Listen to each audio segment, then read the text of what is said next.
As the world closely watches Israel's move, Iran has sent out a strong message to Tel Aviv saying it is fully prepared for a war situation and that there are no red lines. US, on the other hand, is mulling to deploy high-altitude area defense system, or THAAD, to protect Israel if Iran strikes back.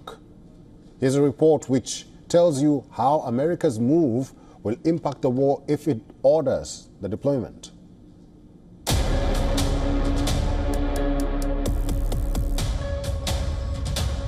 Israel is keeping its cards close as it prepares for its purported Iran payback. The US believes Israel has narrowed down its list of possible targets in Iran. In line with its ironclad pledge to back Israel, the Biden administration is mulling deployment of its terminal high-altitude area defense system, or THAAD, to protect Israel if Iran strikes back.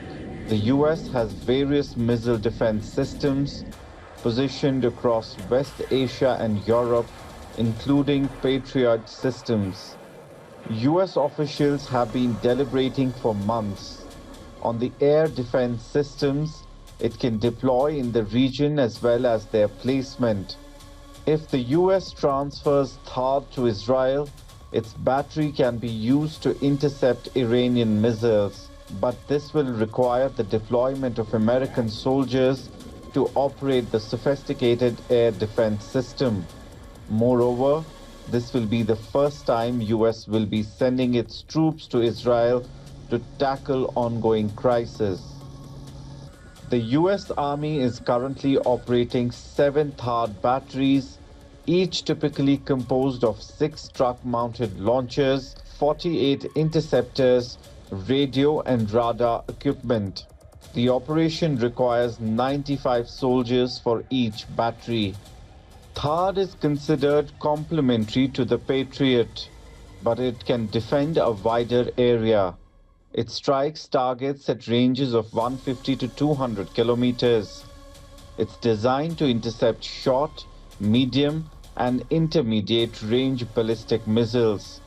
The system uses hit-to-kill technology to intercept missiles during their final phase of flight. It relies on kinetic energy rather than a warhead to destroy incoming missiles. A year ago, US ordered the deployment of a THAAD battery and additional Patriot battalions to locations around West Asia to help defend Israel. If the THAAD deployment goes ahead, it will further add to Israel's complex missile defenses that include the Iron Dome, David Sling, and Arrow systems. Biden has said no combat troops in Israel, but if US troops will use the THAAD system on the ground, the question would be how it will impact the war front. Bureau Report, WION World is One.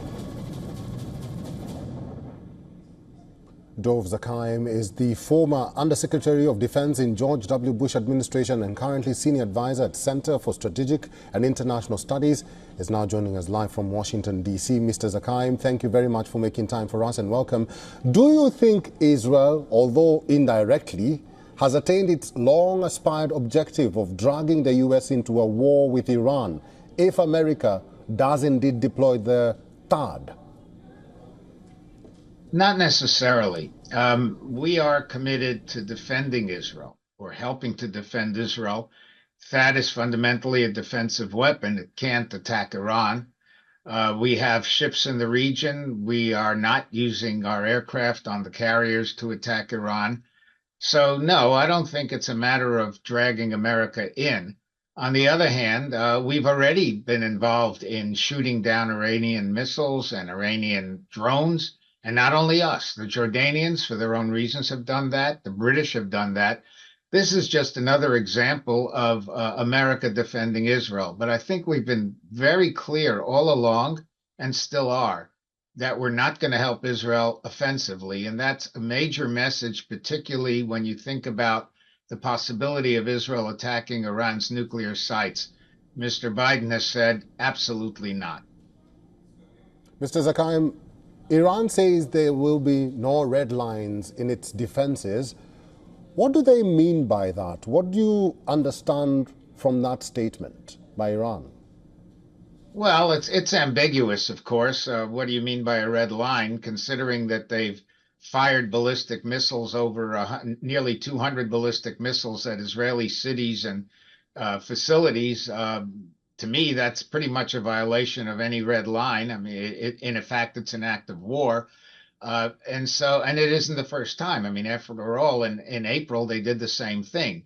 So I don't know what they mean by a red line. If they mean that they have a nuclear weapon that they want to fire, I don't think they'd be clever enough to do that simply because the Israeli air defenses could shoot that kind of a missile down. And on the other hand, the Israelis, everyone believes, have nuclear weapons.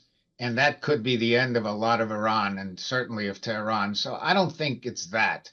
If they mean more missiles, they're simply asking for a tougher level of Israeli retaliation, which, by the way, the Israelis still haven't signaled exactly what they plan to do. Mr. Zakhaim, let's talk about Lebanon.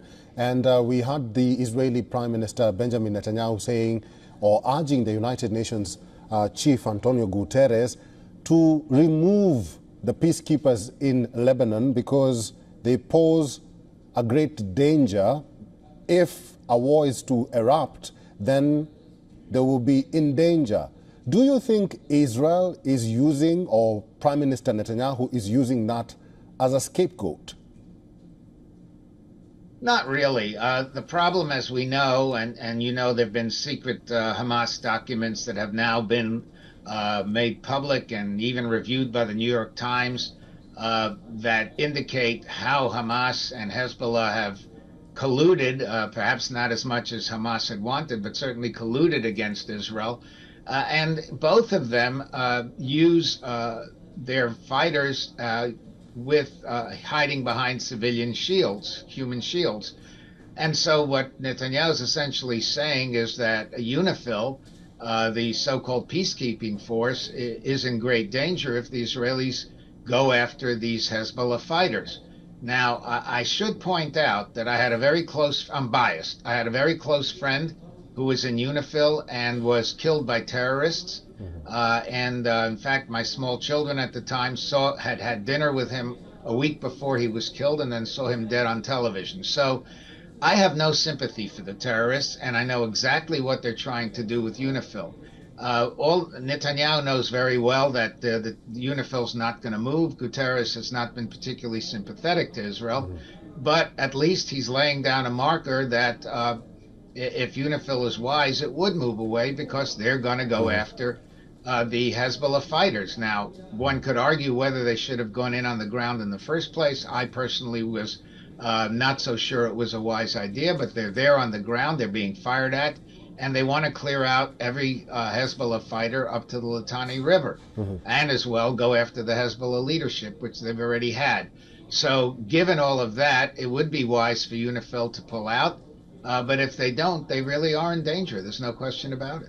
All right, we'll have to leave it there. I've been talking to Mr. Dov Zakhaim, who's a former Undersecretary of Defense in George W. Bush administration and currently Senior Advisor at Center for Strategic and International Studies. Thank you, Mr. Zakhaim, for all your insights and for talking to us today. Thank you for having me. For all the latest news, download the WION app and subscribe to our YouTube channel.